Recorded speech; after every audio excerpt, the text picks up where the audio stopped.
Well, off of Carrie's, because her proficiency scales and everything were kind of what I've been using to lead into this, and I kind of think I was working pretty similar to her after listening to what she was talking about. And I'm going to start with talking about math. This is my math goals chart. But what I did was I kind of planned out math like everybody would, your continuum for the year, and then like I'd spend 2 weeks on one standard and we'd move on to the next one.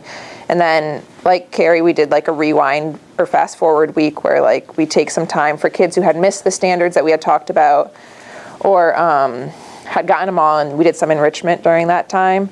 And then I realized that like the kids who were getting it pretty quickly were just spending 2 weeks sitting, waiting for the standard to be over so they could move on. So I kind of felt crazy, but I decided like let's just let the kids go and work on the standards and see like go at their own pace. So we kind of just jumped in and did it. But I've made,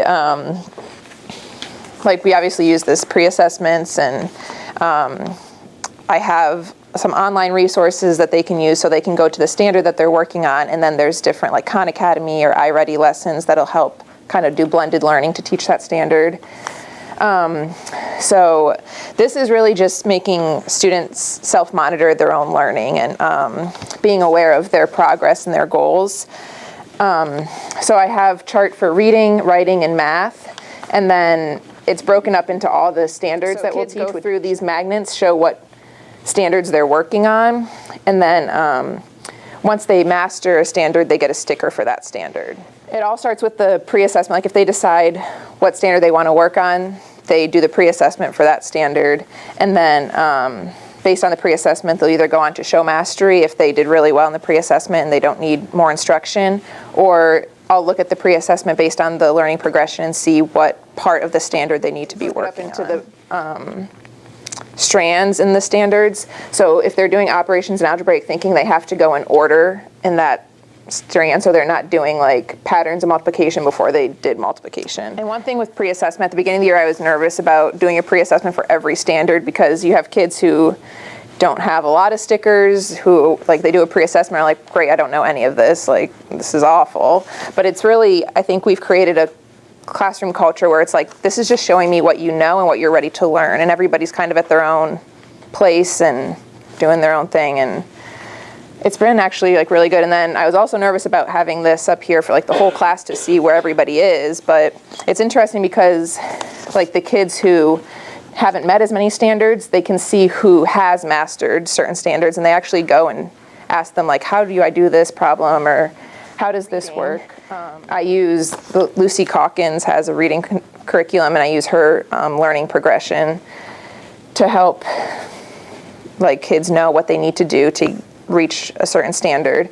And one interesting thing that happened this year with the reading one is kids start to figure out like, well, I think I already know this, so I'm gonna just pick this as my goal because I know I can just show mastery right away because I'll pass the pre-assessment and be good to go.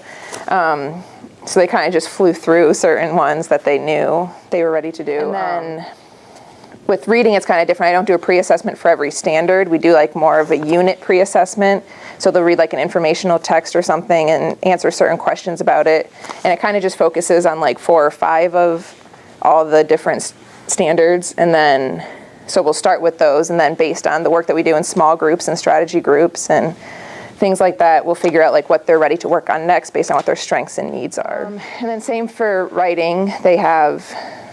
We use the Lucy Calkins writing workshop, and it has like the student checklist and everything, so they're able to see what they've mastered and what they're working on.